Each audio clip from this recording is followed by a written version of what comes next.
পটলের সিজন থাকতে থাকতে একবার এই পদ্ধতিতে বানিয়ে নিন পটলের তেল ঝাল রেসিপি। এটি খেতে এতটাই অপূর্ব হয় যে শুধু সাদা ভাত নয়, পোলাও, ফ্রাইড রাইস, রুটি সবের সাথে কিন্তু দুর্দান্ত লাগে খেতে। নমস্কার, আমি রিয়া। আমার চ্যানেলে নতুন একটি পর্বে আপনাদের সবাইকে অনেক অনেক ওয়েলকাম জানাই। আশা করি আপনারা সবাই ভীষণ ভালো আছেন। প্রতিদিনের মতো আজও নতুন একটি রেসিপি নিয়ে হাজির হয়েছি। আজকে শেয়ার করতে চলেছি পটলের তেল ঝাল রেসিপি। চলুন তাহলে দেখে নেওয়া যাক আজকের রেসিপি। আশা করছি আপনাদের ভালো লাগবে। এই রেসিপির জন্য প্রথমেই আমি 10টা মতো পটল নিয়েছি, আর পটলের খোসাটা ছাড়িয়ে দুপাশ থেকে একটু চিড়ে নিয়েছি, যাতে পটলটা রান্নার সময় একটু লবণ হলুদ ওর মধ্যে যায় বা একটু ঝালও যায় সেই জন্য। তারপর পটলের মধ্যে হাফ চামচ মতো লবণ এবং হলুদ গুঁড়ো ভালোভাবে মেখে নিয়ে তারপর পটলগুলোকে প্রথমে ভাজা করতে বসিয়ে দিলাম। প্রথমে আমি 5টা পটল ভেজে নিচ্ছি, তারপর বাকি 5টা ভেজে নেব। গ্যাসের ফ্লেমটাকে মিডিয়ামে রেখে পটলটাকে বেশ কিছুটা সময় নিয়ে ভেজে নিতে হবে।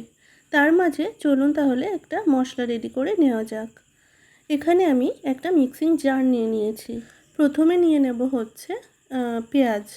এখানে আমি ছোটো মাপে 3টে পেঁয়াজকে একটু বড় টুকরো করে কেটে নিয়েছিলাম, তো সেটাই দিয়ে দিলাম। তারপর দিয়ে দিলাম বেশ কয়েক কোয়া রসুন।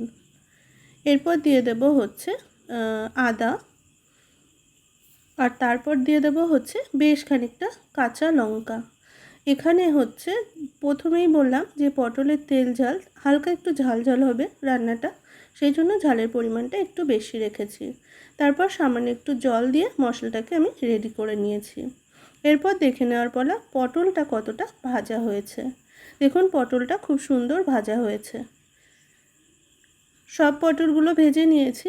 নিয়ে কড়াইতে যে এক্সট্রা তেলটা ছিল সেই তেলের মধ্যে আমি বেশ কিছুটা কালো জিরে ফোড়নে দিয়ে তারপর বেটে নেওয়া মশলাটা এর মধ্যে দিয়ে দিলাম।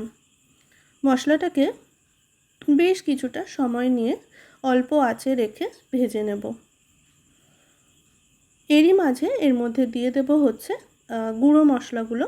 প্রথমে দিয়ে দিলাম হাফ চামচ মতো জিরে গুঁড়ো, তারপর দিয়ে দেব হাফ চামচ মতো লঙ্কা গুঁড়ো, আর তারপর দিয়ে দেব স্বাদ অনুযায়ী লবণ, এবং এরপর দিয়ে দেব পরিমাণ মতো হলুদ গুঁড়ো, আর এরপরে দিয়ে দিলাম ওই হাফ চামচ মতো চিনি।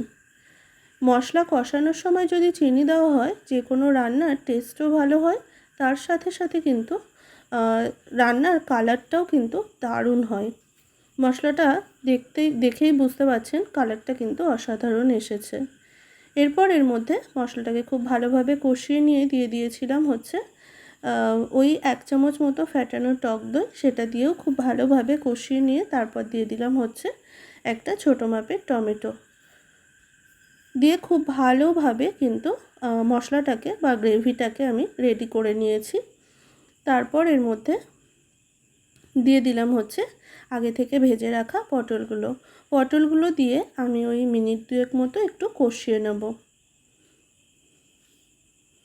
মিনিট 2 মতো খুব ভালোভাবে কষিয়ে নিয়েছি। দেখুন তেলও ছেড়ে দিয়েছে খুব ভালোভাবে। এই পর্যায়ে এর মধ্যে দিয়ে দিলাম ওই 2 কাপ মতো জল। খুব বেশি জলের প্রয়োজন না, কারণ এটা কিন্তু একদম মানে গামাখা বা গ্রেভি টাইপের এরকম হয়।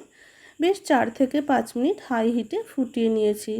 পটল যেহেতু জলো সবজি, তাই খুব বেশি সময় লাগেনি রান্নাটা হতে। আর আমি একটু দেখে নিচ্ছি যে তবুও সবজিগুলো, এই পটলগুলোটা খুব ভালো সিদ্ধ হয়েছে নাকি। খুব সুন্দরভাবে কিন্তু সিদ্ধ হয়ে গেছে। আর একদম সবশেষে আমি এর মধ্যে সামান্য একটু গরম মশলা গুঁড়ো অ্যাড করলাম। গরম মশলা গুঁড়োটা দেওয়ার পর খুব ভালোভাবে মিশিয়ে নিয়ে একটু স্ট্যান্ডিং টাইমে 2 মিনিটের জন্য রেখে দেব। 2 মিনিটের জন্য স্ট্যান্ডিং টাইমে রাখলে গরম মশলার ফ্লেভারটা খুব সুন্দরভাবে এই রান্নাতে কিন্তু বসে যাবে। এখন একদম রেডি, আর আমি একটা প্লেটে কিন্তু উঠিয়েও নিয়েছি।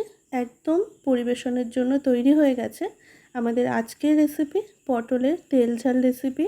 এটা খেতে অসাধারণ লাগে, দেখতে যেমন অসাধারণ হয়েছে খেতেও কিন্তু অসাধারণ লাগে। আপনারা একবার বানিয়ে আমাকে জানাতে ভুলবেন না। আর আজকের রেসিপি আপনাদের কেমন লাগলো অবশ্যই জানাবেন। ভালো লাগলে লাইক কমেন্ট শেয়ার এবং আমার চ্যানেলে নতুন বন্ধু হয়ে থাকলে চ্যানেলটিকে সাবস্ক্রাইব করার অনুরোধ রইল। সবাই ভালো থাকবেন, ধন্যবাদ।